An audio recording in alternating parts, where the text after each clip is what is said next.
রাস্তার ধারে একটা লোক মরে পড়ে আছে। আগের দিন পাড়ায় কেউ তাকে মরবার আয়োজন করতে দেখেনি। তীর্থগামিনী পিসিকে হাওড়া স্টেশনের গাড়িতে তুলে দিয়ে প্রায় রাত 11টার সময় নরেশ বোধহয় শেষ বাসেই রাস্তায় প্রায় ওখানটাতেই নেমেছিল। সে নাকি পাড়ার চেনা ঘেউ কুকুরটাকে ঠিক ওইখানেই ধাবায় মুখ গুজে পড়ে থাকতে দেখেছিল। তাকে বাস থেকে নামতে দেখে কুকুরটা অতি কষ্টে উঠে এসে দাঁড়িয়ে লেজ নাড়ছিল। নরেশের বড় ভয় হয়েছিল কুকুরটা পাছে কামড়ে দেয়। কাজেই সিদ্ধান্ত করা যায় যে রাত 11টার আগে লোকটা ঘেউ কুকুরটার জায়গা বেদখল করে চিত হয়ে শুয়ে মরেনি। শিয়াল কুকুর ছাড়া রাত্রিবেলায় কেউ তাকে মরতেও দেখেনি। ভোরে উঠে দেখা গেল রাত্রে কোথা থেকে এসে এইখানে শুয়ে মরেছে, কাউকে না জানিয়ে, চুপি চুপি, একা। জগতে এতটুকু অশান্তি সৃষ্টি না করে কোমরে এক ফালি ন্যাকড়া জড়ানো, মরেও লজ্জা বজায় রেখেছে। অথবা বলা যায় লজ্জা বজায় রেখে মরেছে। দেহটা অত্যাধিক শীর্ণ শুকনো, যাকে বলে কঙ্কালসার। মাথায় একরাশি ধুলোয় মলিন রুক্ষ চুল, মুখে ইঞ্চিখানেক গোফতারি গজিয়েছে। ভাব দেখে অনুমান করা যায় যে লোকটা এককালে চুলও ছাঁটতো, দাড়ি গোফও কামাতো। 2-3 মাস সেটা বাদ গেছে। গলায় সুতো দিয়ে ঝোলানো আস্ত সুপুরির মতো কালো কাঠের সুন্দর বৈষ্ণবী খোলের মাদুলি পাঁজরের উপর পড়ে আছে। বাঁ হাতের কনুইয়ে 3টি মাদুলি। মানুষকে যা রোগ দুঃখ বিপদ আপদ থেকে ত্রাণ করে, গরিবকে বড়লোকও করে। ভূতনাথ বলে, রোগে মরেছে মনে হয় না। রোগে এমন চেহারা হলে আর উঠে আসতে হতো না, যেখানে শুয়েছিল সেখানেই মরতো। রোগে না মরলেও বোগেই মরেছে। যা ভাবছো তা চলবে না। এ দেশে বাবা না খেয়ে কারোর মরা বারণ। আমেরিকার গম আসছে, 2-4 মন এসেও গেছে। না খেয়ে কেউ মরে না, যেই মরুক মরবার আগে হার্ট ফেল করে মরে। হার্ট ফেল করে মরা ছাড়া গতি নেই মানুষের। তোমরা বলবে স্টারভেশন। না বলাই উচিত। দেশের একটা মান সম্মান আছে তো নাকি? হ্যাঁ, অন্য দেশে শুনলে কি ভাববে? নরেশ ছেলে মানুষ, একটু ভাবপ্রবণও। কেউ মরেছে শুনলে তার কষ্ট হয়। নিজের চোখে মরণ দেখলে তো কথাই নেই। সে বিরস বিষণ্ণ মুখে বলে, খুন টুন হয়নি তো? খুন হয়েছে বই কি, নইলে জোয়ান বয়সে মানুষটা মরে? ছোড়া টোরা মেরে নয় না, তাহলে রক্ত পড়তো। বিষ টিস খাইয়েছে? আরে বোকা, বিষ হোক যাই হোক, কিছু খেতে পেলে কি মরতো? অল্পে অল্পে বেলা বাড়ে। রেশন আনা, বাজার করা, ওষুধ কেনা ছাড়াও হাজারটা কাজে মানুষ এদিক ওদিক যায় আসে। রাস্তায় লোক চলাচল বাড়ে। বাস, লরি, মোটর গাড়ির হর্নের আওয়াজ অবিরাম হয়ে ওঠে। লোকে চোখ তুলে মৃতদেহটার দিকে তাকায়, কেউ একটু দাঁড়ায়। কাছাকাছি কয়েকজন যারা দাঁড়িয়ে আছে তাদের প্রশ্ন করে, কেউ তাকাতে তাকাতেই চলে যায়। সময় নেই, উপায় নেই, স্পৃহা নেই। এক মুহূর্ত দাঁড়ালে হয়তো ফসকে যাবে আজও লাইনে দাঁড়িয়ে কয়েক ঘন্টা ধন্না দিয়ে জরুরি দরকারি জিনিসটা পাওয়া। হয়তো লেট হয়ে যাবে কাজে। অর্ধপুষ্ট অপুষ্ট শরীরে আর টানা যায় না বাঁচবার লড়াই। খিদের ক্লান্তিতে ঘোলাটে মনের আকাশে দুর্ভাবনার মেঘে ঢেকে গেছে সব কৌতূহল আর শ্মশান বৈরাগ্যের ব্যথাবোধ। খিদের অবিরাম বিদ্যুৎ ঝলকানিতে জ্বলে গেছে চাক্ষুষ মরণকেও খাতির করার স্বাদ। না না, সত্যিকারের মরণকে নয়। সে মরণকে তুচ্ছ করার স্বাদ থাকলেও সাধ্য কই। ওরা হলো ব্যস্ত বিব্রত কাজের মানুষ, এই দুর্দিনে সংসারের কথা ভাববার মানুষ। কাজ নেই বলে বিব্রত বিপন্ন মানুষও কি কম? ভিড় তাই জমে। মুখে আহা বলে খুব কম লোকেই, হৃদয়গুলি উদাসীন হয়ে গেছে বলে নয়। এরকম মরণ দেখে সহানুভূতি কি আর থাকে? অসহানুভূতি একটা গভীর বিরাগের রূপ নিয়ে ভেতরটা ঘুঁটে দেয়। রেশনের দোকানে আজ অসম্ভব ভিড়। নতুন হপ্তা আজ শুরু হলো। রেশন নিয়ে গেলে তবে অনেকের বাড়িতে আজ হাঁড়ি চড়বে, নইলে 5 শিকেশের চাল কেনা, নয়তো উপোস দেওয়া। মাসের এই শেষ সপ্তাহে রেশন ছাড়া কজনেরই বা উপায় আছে? ঘড়ি আর ভিড়ের দিকে তাকালে ভরসা কমে আসে। মরাটার যথাস্থানে খবর পাঠাবার ব্যবস্থা করতে দেরি হয়ে গেছে দীননাথ আর অভয়ের। মানুষটা এসে মরেছে একেবারে বাড়ির সামনে। লাইন দিতে হয় না, দোকানি টেবিলের কার্ডগুলোই পরপর ঘাড়ে চেপে লাইন দেওয়ার প্রতীক হয়ে স্তূপ হয়েছে।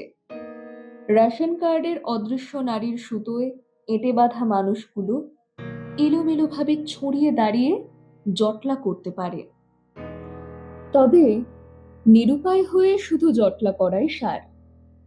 আশ্বিনের সকালের উজ্জ্বল মধুর আকাশ বাতাস প্রাণ কেন শারদ উৎসবের ছোঁয়া চাচ করতে পারে না কে জানে। দেখা যায় ছেলে কোলে একটি বউ এগিয়ে আসছে ক্লান্ত মন্থর পায়ে। খানিক এগিয়ে থেমে দাঁড়িয়ে কি যেন বলছে পথের ধারের দোকান অথবা বাড়ির মানুষকে। পরনের কাপড়খানা দেখে তফাৎ থেকে ভিখারিনী বলে মনে হয় না।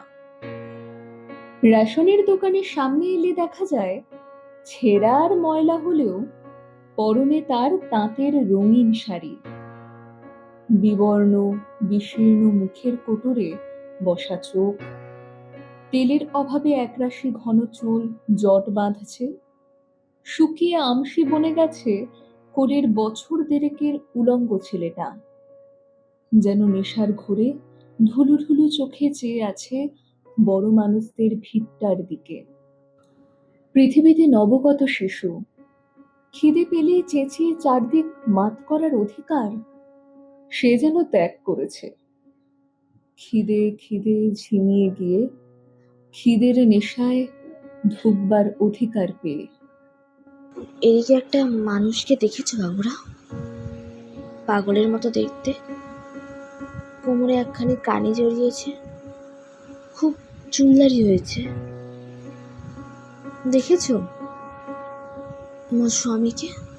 স্বামী আর সিঁদুর কিনা, তাই প্রথমেই স্বামীদের মনে হয় যে বউটার কপালে আর সিঁথিতে যা লেপা আছে তা আসলে সিঁদুর নয়। দেখলেই বোঝা যায় যে জল দিয়ে শানে পোড়া ইট ঘষে সিঁদুর বানিয়েছে। এই সিঁদুর সিঁথিতে যতটা পারে গাঁদা করে চাপিয়েছে। কপালের ফোঁটাটা করেছে মস্ত, তাকালেই যেন লোকে বুঝতে পারে যে সে বউ, গেরস্ত ঘরের বউ। ভূতনাথ ভাবে, হায় রে, শহরে বিজ্ঞাপনের এত চোখ ঝলসানো বিজ্ঞাপন, শহরে এসে তোকে ইটের গুঁড়ো দিয়ে নিজের গায়ে এই বিজ্ঞাপন আঁটতে হলো। একজন বলে, কোন দিকে গেছে? স্বামীকে কোথায় খুঁজে বেড়াবে? এদিকে কাছে কোথাও আছে, না খেয়ে থুকছে মানুষটা। দূরে কোথায় যাবে? যাওয়ার সাধ্যি পাবে কোথায় আর? সেও ধুকতে ধুকতেই কথা বলে, প্রাণহীন স্তিমিত চোখে তাকায়। তোমার ঘর কোথা? সে অনেক দূর গায়ে। মানুষটারে দেখোনি কেউ বাবু? এগিয়ে দেখো তো, ওই সাদা বাড়িটার সামনে জলের কলটার কাছে ওরকম একজন শুয়ে আছে দেখলাম যেন। শুয়ে আছে না বাবু? শুয়ে আছে না বসে আছে কি করে বলবো বলো? মরে যায়নি, শুধু শুয়ে আছে বাবু। নরেশের সর্বাঙ্গে কাঁটা দেয়।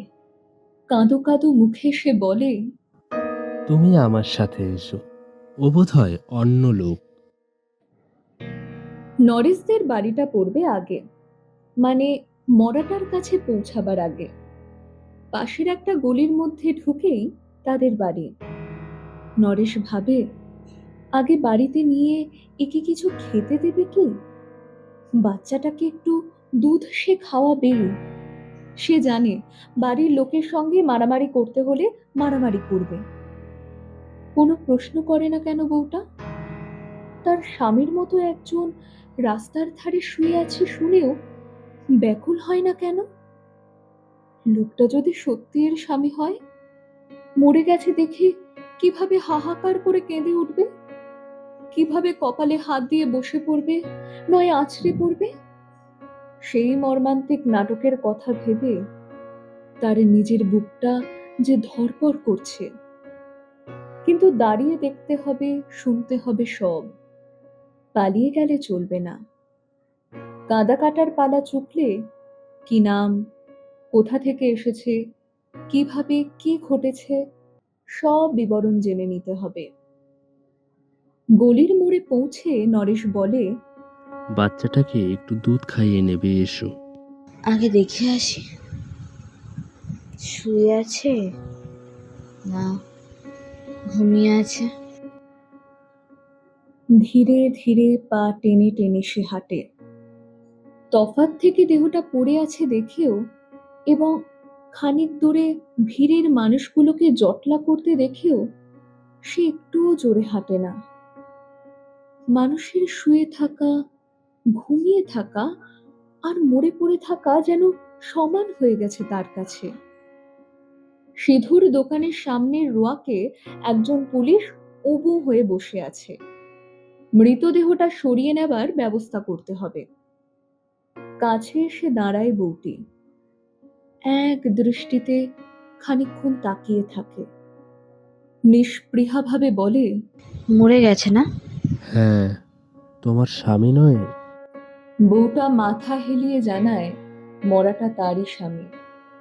নরেশ থ বনে থাকে। এই কেমন বউ এ? রক্ত মাংসের জীবন্ত মানুষ তো না, মৃত স্বামীর টানে? পা শিরশির করে নরেশের। হঠাৎ চোখের সামনে শূন্যে না মিলিয়ে গিয়ে সকালবেলার তাজা রোদে দেহের ছায়া ফেলে তাকে চুপচাপ দাঁড়িয়ে থাকতে দেখে নরেশ সবে একটু স্বস্তি বোধ করতে আরম্ভ করেছে। হঠাৎ যেন প্রাণ পায় বউটি। বাচ্চাটার দু পা ধরে শূন্যে তুলে প্রাণপণে রাস্তায় আছাড় মারে। মাথার খুলি চূর্ণ হয়ে যায়। তারপর নিজে ঝাঁপিয়ে পড়ে চলন্ত বাসটার সামনে। প্রমাণ হয় কপালে আর সিঁথিতে অত করে ইটের গুঁড়োর সিঁদুর লাগালেও বউটি সেকেলে স্ট্যান্ডার্ডের খাঁটি সতী নয়। তাহলে বাসের সামনে ঝাঁপ দিতে হতো না।